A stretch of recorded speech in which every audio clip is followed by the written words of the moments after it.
ఈరోజు దిశ committee Bhuvanagiri collector office లో నా అధ్యక్షతన జరగడం జరిగింది.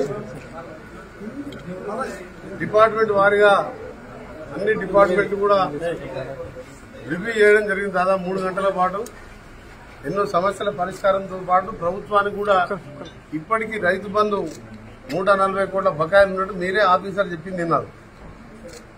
28వ తారీఖు అన్ని అకౌంట్లో డబ్బులు పడుతున్నాయని చెప్పింది. 1-2 ఎకరాలు ఉన్న వాళ్ళకి తప్ప పెద్ద రైతులు కానీ 5 ఎకరాలు 10 ఎకరాలు ఉన్న రైతులు పేదవారికి ఇప్పటి రైతు బంధు అకౌంట్ పడలేదు.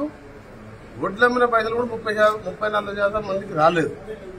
దాంతో పాటు అభివృద్ధి కార్యక్రమాలలో కాంగ్రెస్ పార్టీ ప్రజాప్రతినిధులను నిర్లక్ష్యం చేస్తూ కాంగ్రెస్ పార్టీ ఎంపీగా ఉన్న నేనిచ్చిన కేంద్ర ప్రభుత్వంకి వచ్చే ఎన్ఆర్ఈఎస్ నిధులు అది వైకుంఠధామాలు కానీ హరితవారం కానీ గ్రామాలలో ఏం చేసినా స్టేట్ గవర్నమెంట్ ఒక పైసా లేదు కదా. రైతు వేదికలు కట్టినా కేంద్రంకి వచ్చే 16 ఫైనాన్స్ దాంట్లో కూడా కరెంటు బిల్లు కూడా కట్ చేసుకుంటూ మనలో దాదాపు 30-40% మంది ఆయన కాంగ్రెస్ పార్టీ ఎంపీపీలు జడ్పీలు సర్పంచులు ఉన్నారు. మరి ఆ గ్రామాలు ఏం కావాలి?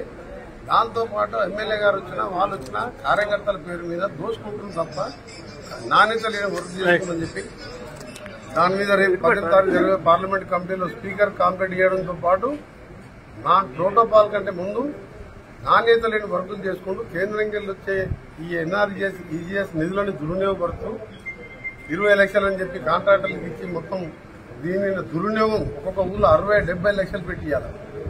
దాని మీద కూడా పార్లమెంట్ లో లేవనెత్తడం కన్సర్న్ మినిస్టర్ కు సెంట్రల్ విజిలెన్స్ కమిషన్ ఇచ్చి యాదగిరిగుట్టతో పాటు తెలంగాణలో జరిగే అన్ని వర్క్స్ మీద కూడా ఎంక్వైరీ పెట్టిస్తున్నాను.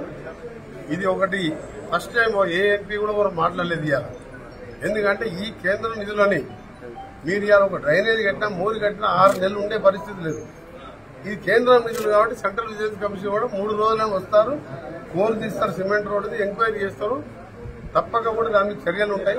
అందుకనే కలెక్టర్ గారు కూడా చెప్తున్నా మీరు జాగ్రత్తగా ఉండండి మేడం, లేనట్టయితే మీకు కూడా ఇబ్బంది అవుతుంది, ఆఫీసర్లు సస్పెండ్ అవుతారు, నాయకులకు ఏం కాదు వాళ్ళు తీసుకొని తింటారు పోతారు అని చెప్పి చాలా సీరియస్ గా కానివ్వడం మీరు కూడా చూసి చాలా ఘాటుగా చెప్పడం జరిగింది.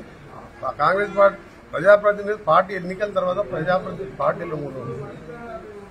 ఆ అబ్బాయికి జడ్పీ చైర్మన్ తెలియక మీ గవర్నమెంట్ ఇచ్చిన అంటే ఆంధ్రప్రదేశ్ తెలంగాణ తెచ్చుకునేందుకు అందరం బాగుపడాలని అన్ని గ్రామాలు బాగుపడాలని సంబంధం లేకుండా మాట్లాడుతున్నాం. సీనియర్ గా ఉండి నేను ఆయనతో మాట్లాడలేదు. హాయ్ ఫ్రెండ్స్, మా టుడే టుమారో యూట్యూబ్ ఛానల్ చూస్తున్నందుకు చాలా థ్యాంక్స్. మరిన్ని లేటెస్ట్ వీడియోస్ కోసం వెంటనే సబ్స్క్రైబ్ చేయండి. అలాగే ఈ బెల్ ని కూడా రింగ్ చేసేయండి.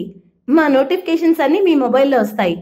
అలాగే మా వీడియోస్ మీకు నచ్చితే లైక్ చేయండి, షేర్ చేయండి, నచ్చకపోతే కామెంట్ చేయండి.